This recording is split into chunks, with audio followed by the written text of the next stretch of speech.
and you crawl and you break and you take what you get and you turn it into honesty. Promise me I'm never gonna find you faking. No, no, no.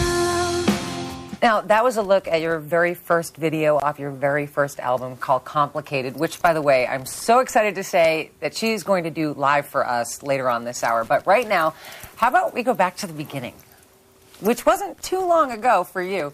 But you said that your mom knew you were going to be a singer when you were just 2 years old. When did you know? I just knew that that was what I wanted, and I loved singing. I loved being in front of people and performing just since I was, like, really young. What types of performance would you do? The first thing I did, like, my mom, you know, pushed, like, we went to church and she pushed the girl in church, please let her sing, she can sing. Finally, I got to sing at a Christmas concert, and then everyone was like, oh my God, she can sing. And then they had me singing at all the cantatas at the church for Christmas and stuff, and then people around town would, like, have me sing at the banquets and fairs and, like, little festivals they would do.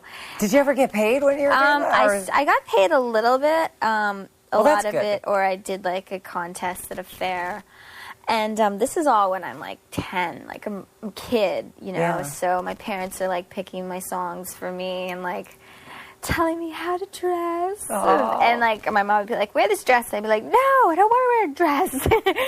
And, anyway. But you did create your own style, Yeah, though. Obviously, that came from somewhere. By the time when I turned 14, I then started writing, wrote my whole song by myself when I was 14. And before that, I was always like, I knew the chord G on the guitar, and I would just sing lines, and I'd write little lines. But 14, I wrote a whole song. What was that? Has that song shown up in any albums yet? No.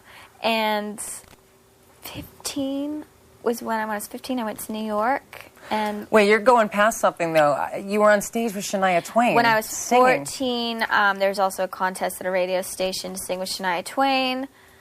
I submitted a tape. I won. I went on stage at the Corral Center in Ottawa, which is this big arena. 20,000 people, I think, sang the song, and then I went back to school. How was that for you? Was that your first really big... I was in grade 9, so I was in high school. I went back to school, and I was like, everyone was like, that's like the most popular. All of a sudden, everyone wanted to be your friend. And I remember people being like, yeah, Avril's my best friend, and stuff like that. I'd be like, no. Get out. It was funny. So in my town, everyone knew me as the singer girl, and I took a trip to New York to work with a producer, Peter Zizzo, who had seen a videotape of me singing in my basement. And when I came to New York for the weekend, my parents were with me. L.A. Reid stopped by the studio. It was like, it wasn't planned. He just heard that I was there. Came to the studio, and they're like, sing for him. And I'm like, okay. And then I just sang for him. He just was turn like, her on and let her go. Yeah, I was 15. Wow. And he was like, oh, my God.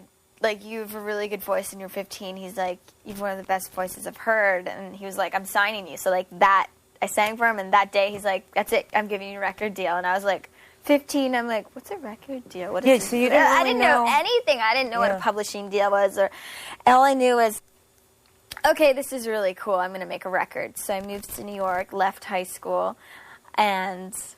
What was that like leaving high school? Were you awesome. even concerned at all? Were your friends so jealous that you didn't have to go back to school? I remember me talking to my friends on the phone, and they're like getting ready for exams, and I'm like, I'm going to sing now. Have fun studying. Yeah, I was supposed to do homeschooling. I had books, but I didn't do it. So basically, I'm a high school dropout.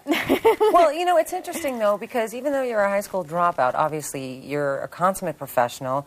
You're incredibly talented, but you're also very street smart. You're smart in the decisions that you make. Where do you attribute your strong sense of self and knowing to make the right decisions? Do you have a really good support system around you? Yeah, I don't know. I'm just very confident, and I've always been. And I know what I want, and I know what I don't want. And I'm very motivated, and I'm very driven, and I see a big picture, you know, like I set high goals, and I've always kind of been like that. My mom said when I was 14, like I was ready to leave the house. I was so independent.